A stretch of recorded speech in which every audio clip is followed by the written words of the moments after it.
Сәлеметсіңдер ме оқушылар? Шәкірт онлайн мектебі сендермен мен Аяулым Нышанбайқызы. Бүгінгі біздің өтетін тақырыбымыз балалар, қош келдің Наурыз деп аталады. Сабағымыздың мақсаты тұжырымның себеп-салдарлық байланысын сызба түрінде көрсетіп, шығармашылық жұмыстар орындаймын. Наурыз Думан әнін жазған Т. Сарыбаев, сөзін жазған Мұқағали Мақатаев. Тыңдап, ойларымен бөлісіңдер. Наурыз мерекесі қалай сипатталған? Міржақып Дулатұлы.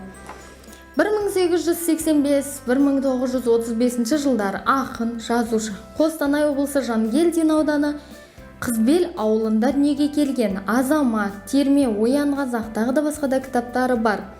Ақын өз өлеңдерінде қазақ жастарын азаттыққа теңдікке үндейді, халықты оқуға, еңбекке шақырады. Түсініп оқы. Наурыз. Аспанда күннің нұры, мақпалдай жердің түрі, қуаныш мал мен жанда, қыз шыққан өлмей тірі. Келіпті жылдың құсы, күнде шу көлдің тұсы. Жаз елестеп кетті ғой балалар. Күн жылы ызғар жоқ, жаз шығып кеткен қысы. Боздаған анау түйе, құлындап жатыр бие, гүлдеуге бет алып тұр, қызарып қызыл шие. Егінші егін егіп, қостанып, арба жегіп, тыныш жоқ ерте мен кеш, еңбекпен азап шегіп. Гүл өсіп, гүл жайнар, бұтақта бұлбұл сайрар, тіріліп құрт құмырсқа, жер жүзі бұж-бұж қайнар. Қандай керемет, я балалар. Менің сендерге шынымды айтайын, ең қатты жақсы көретін мезгілім жаз мезгілі. Ал сендер қандай мезгілді жақсы көресіңдер? Қостанып, қос жұмыс басындағы баспана тігу. Табиғаттың оянуын жаңа жылмен байланыстырып әңгімелеңдер. Табиғаттың оянуы, яғни жаңа жыл деп отқанымыз біздің Наурыз. Қазақтардың нағыз жаңа жылы Наурыз мерекесі, я балалар. Табиғаттың оянуын енді айтсақ, құрт құмырсқаның дауысы шығады, шегірткенің, құрбақаның, естерінде ма? Жаз болса осындай дауыстар шығады, торғайлар шырылдайды, расында да ауылда малдардың дауысы шығады, күн жайнап, гүлдер өсіп, жеміс-жидек барлығы пісіп, осы табиғаттың оянуы. Қыста ұйықтайды, қардың астында ұйықтайды, жазда оянады. Өлеңде табиғаттағы өзгерістер туралы не айтылған? Табиғаттағы өзгерістер туралы, яғни өлеңде табиғаттағы өзгерістер туралы не айтылған балалар, оны өлеңнің ішінен іздеп көріңдер. Осы маусымда адам не істейді? Көктем маусымында адамдар егін егеді. Одан кейін не істейді? Сол егінді жинауға әрекеттенеді. Яғни осы қыстың қамын жаз ойла деп, көктемнен бастап қазақтар әрекет ете бастайды.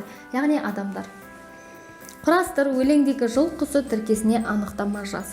Жыл құстары дегеніміз, ол құстар арнайы қыста көшіп кетеді, жазда көктемде қайтып келеді. Олар жыл құсы деп аталады. Оқып бір-біріңе түсіндіріңдер. Наурыз қазақтың шын мағынасындағы ұлттық мейрамы. Наурызды қазақтан басқа күншығыс елдерінің көбі, мәселен, Үндістан, Иран, Ауған, Бұхар, Кавказдықтарда мерекелейді. Кімдер? Үндістан, Ауған, Иран, Бұхар, Кавказдықтарда мерекелейді, яғни тойлайды екен.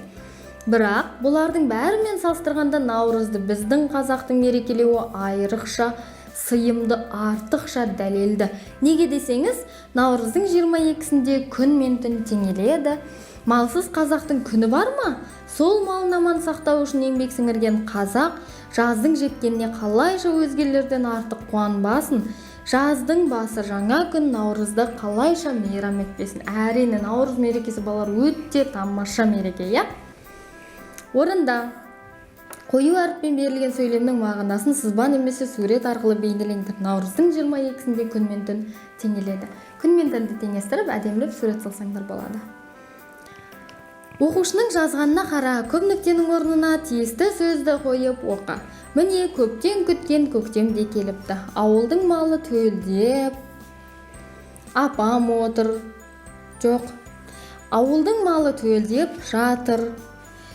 4-5 түлік төлдеп адамдардың аузы аққа тиді. Құдық басынан маңыраған мөңіреген кісінеген құлынның даусы естілді. Құлын не істейді? Кісінейді. Кісінеген құлынның даусы естілді. Осылай көшіріп жазыңдар. Ауыз аққа тию дегеніміз сүт, айран ішу. Қорытындыла. Наурыздағы табиғат саған несімен ұнайды? Наурыздағы табиғат болар жап-жасыл, гүлдер, айнала, өте әдемі, иә? Өлең шумақтарының мазмұны бойынша сурет сал. Өлеңнің ұнаған шумақтарын жаттап ал. Бұл сабақта не үйрендім? Наурыз мерекесі жайлы білімімді кеңейттім. Наурыз мерекесін басқа елдерде тойлайды, бірақ ең күшті тойлайтын кім екен? Қазақтар екен балалар. Сонымен балалар, сабағымыз аяқталды. Сау, сәлематта болыңдар.